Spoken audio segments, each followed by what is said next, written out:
welcome to another episode. So today we're actually talking about my thoughts around the i9 and Threadripper.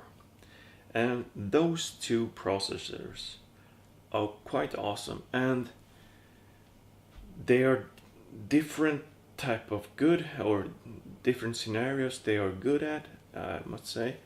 And that's why I'm doing this video, because to say to you and talk to you about why I think they are awesome and what I would use them for. So I have notes as well, just because I have a lot of data and numbers and stuff that I have to keep track on, and some pictures as well. And the pictures actually I borrowed from extremetech, so I'll bring you a link in the description to their website as well. So I'll borrow the pictures from there, so you can read a whole article about both of these lines from Intel and AMD on their website. For fuck's sake, I'm actually jumping in with Swedish words here in the middle of sentences, so I'll keep on. But I'm giving you a laugh, I think. That's the only reason.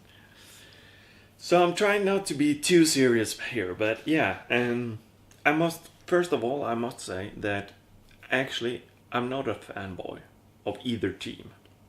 So I'm not a fanboy of the red team or the blue team / green team, and the green team is for Nvidia, of course.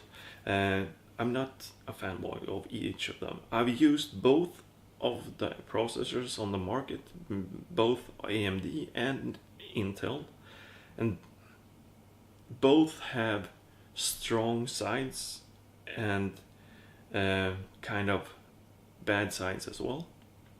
So comparing the two is kind of difficult, I think, but it's possible.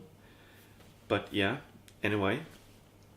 So I will give you a little bit of my background, why I'm not a fanboy and why I haven't picked sides, because I'm trying to be neutral in the middle, because I like both of these two companies. So yeah, my background is that I started to build PCs when I was around, I think 11 or 12, somewhere there.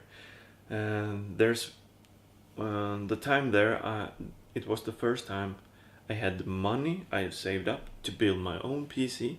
I've been in the PC gaming world for quite a bit, since I was 6, I think, and yeah, around 6 years old. And when I was 11, 12 there, actually I had the money to build my own PC, and I did that. And of course I didn't have a lot of money, so AMD was the first choice, of course. I always wanted an Intel processor because they were more or less the same performance, but yeah, it was better performance from the Intel than the AMD, and vice versa. But yeah, I didn't have the money for it, so I built myself an AMD computer.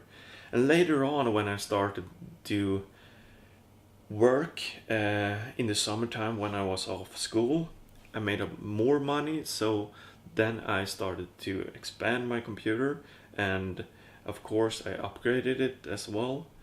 So the first upgrade was an AMD, and the second one, actually my friend was selling a PC, and it was an Intel PC. And I thought to myself, okay, why not buy that one? So I bought that one and played with that a while. But when it was time to upgrade again, I didn't have a friend that was selling any parts, so I had to buy new parts, and it became AMD. And this is where the time of... This is a long time ago. This is maybe... yeah, when I was 15 or something like that. So probably Athlon time, I think. Athlon 64, when I was 16 there, and did my summer jobs, 14 to 16 years old. And I think it was the time where Athlon 64 and those kind of processors were out, and they were awesome. At that time they were awesome. So that's why. And when I started to work with the job I have today as well, I started to make more money, and I could do more upgrades more often, and so on. So, and then the only processor on the market for me, that is, were Intel. Yeah, because AMD had the first upgrade I did when I started to working on this job was Bulldozer, I think. AMD's processor was, and it wasn't that good a processor, I thought, because it had a lot of problems with heat. But I may be wrong about this, but yeah, the few articles I read back then about bulldozers, they had a problem with heat and stuff like that. So I chose Intel anyway, and this is a few years ago. So yeah, I may be wrong. But anyway, so from that day I started to use Intel, and I've only used Intel since this. And because AMD hasn't been on the market for at least 10 years, I think, at least. So that's why, I must say more than 10 years. Maybe not. But anyway, so Intel has been my main focus from there on. But now, with Ryzen, with Threadripper, with Epic, it's an awesome time to be a computer enthusiast like me, and you guys of course as well, because the lineup is awesome, and the processors are faster, more cores, more threads, more cache, cheaper prices for the more enthusiast level of hardware. It's an awesome time to be a PC gamer, PC enthusiast, PC overclocker, yeah, you name it. So, there you have my background. I am not a fanboy of either one. I've used a lot of AMD processors, I've used a lot of Intel processors, so I must say I'm somewhere in the middle. I'm a neutral guy. I like both themes. I've only used the Intel for a couple of years because it was the only PCs that processors, I mean, that was relevant on the market. But nowadays you can choose AMD as well. So, so you guys know that Threadripper is out, Ryzen Threadripper, and as you guys know, probably is that it's the 1900X. It's the lowest grade processor from the AMD's Threadripper lineup, and you have the 1900X and you have the 1950X, and the different price points is like the smallest one, 1900, is $549. The 1920X is $799, and the 1950 is $999. I'll put an image here. And you got the Intel processors as well. i5 7640K, you have the i7 7740K, you have the i7 78, what's that, 78K, you have the 7820K X, I mean, it's an X for fuck's sake, it's an X. And you have the 7900X, you have the 7920X, 7940X, and the 7950X, I think, and 7980XE. So, actually, from the i9 7920X and up to the 7980XE, those processors aren't out yet from Intel, but that's okay. They will come later on this year, I think, or next year. And yeah, so the prices start from $242 to $1,999. So that's a lot of money. Intel has spent a lot of money, and like I said, the PCI lanes are not that great on these Intel processors, the low ones. So if you're using a lot of expansion cards and stuff like that, you might want to go up to the middle range here, like the 7900X, to get a lot of PCIe lanes and stuff like that. And in my case, I think that's at least what I need to know, where I need to go, and that's about $999. So 10,000 Swedish crowns. That's a lot of money. A lot of money. And then you have 10 cores, 20 threads. And for that type of money, you can actually get the 1950X Threadripper that has 16 cores, 32 threads. Much better bargain, I think.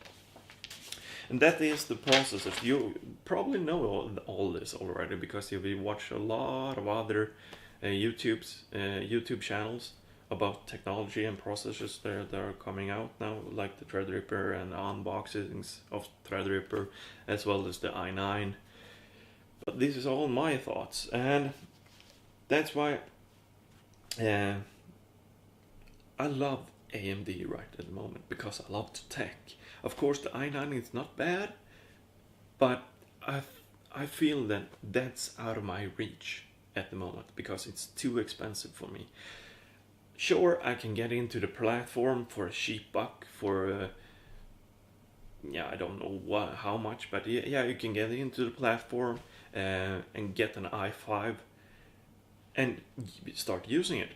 But I can't use it because the PCIe lanes are too few. I want more because I use a lot of more expansion cards, and I use more M.2 drives and stuff like that. So it isn't enough for me to use as my main computer anyway. Maybe a secondary computer. Yeah, that's true. I can use it for that. And a little hint, I'm actually building up a computer soon, very soon. I'm making a video about it. I'm building a streaming PC, a Ryzen build. My first time. That's very exciting. So yeah, and the performance wise, Threadripper 1950X versus the i9 1900X. It's the same amount of money, but what do you get? You get actually 60% more cores, you get 68% more cache in megabytes, you actually get the same amount of memory channels, you get 36% more PCIe lanes, and you got more or less the same price. So yeah, why not go for Threadripper there? That's my choice anyway. And of course, this is this is in the future. I'm probably getting one because it's a lot of money. And you got the Threadripper 1920X versus the i9 7900X. You get 20% more cores. You get 60% more cache in megabytes. And the memory channels are even. The PCIe lanes are 36% more, and the price is 20% less. So the Threadripper 1920X is a better choice there as well, I think. Yeah, I think so. Anyway, of course, if you compare the Threadripper 1900X versus an i7 7820X, and the cores are more or less the same. It's the same, it's the same. But you have 5% more cache, and the memory lanes are the same. The PCIe lanes are 114% more, and the price is 8% less. So Threadripper, of course, it's more bang for the buck, you can say. I think it is anyway, and this is my opinion. So I'm switching pages here. So what will you use this for? I would show you pictures here because I'm putting these up. These actually are both good for creative use, like you can see Premiere Pro, like for the VeraCrypt and stuff like that. And they are good, very good at creative use. The many cores have no use in games today because the developers of games of course need to catch up with the use of more cores than 4. So they need to catch up because they have never seen a gaming platform that you can use like 16 cores to make the game perform better. That's the first time on the enthusiast level, I mean. But of course, an enthusiast is a gamer as well. Probably I am, anyway. So, with that said, with these pictures you have seen now, I'm not saying that you shouldn't buy an i9 if you have the money. Of course, you're going to buy one if you have the cash.